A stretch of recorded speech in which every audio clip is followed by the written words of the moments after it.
Well, a bill that could forever change free speech in Florida is before lawmakers. It's a bill that could affect almost every Floridian, making it easier to sue and be sued for what you say in person or online.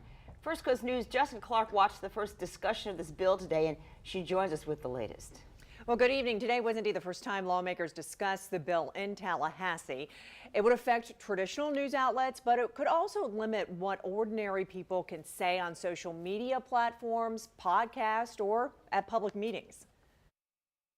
A man upset with a city council member calls him crooked on Facebook. A podcaster attacks the credibility of the police. A journalist uses an anonymous source to protect him from retaliation. All three are examples of free speech protected by the Constitution.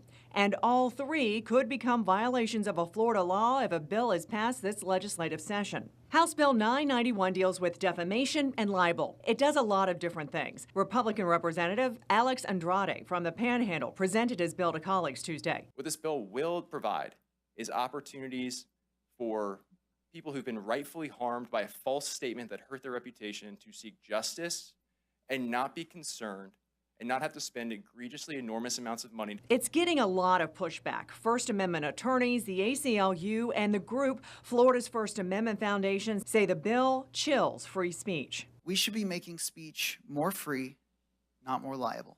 This bill is clearly politically motivated to stifle public discourse by instilling fear. The bill would make it much easier to sue for defamation. It would also allow people from around the country to file a lawsuit in Florida as long as the speech was available here via the internet, something critics say would create libel tourism. Supporters say that this bill is merely an attempt to curb the excesses of the corporate mainstream media and level the playing field for the so-called little guy.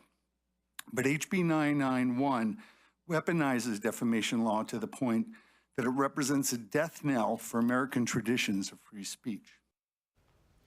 The bill comes after a roundtable held last month by Governor Ron DeSantis, where he called for a plan to make it easier to file defamation lawsuits against traditional media outlets or people who post online if the language targets public officials. We will continue to follow this bill. Back to you. Thank you for explaining that, Jess.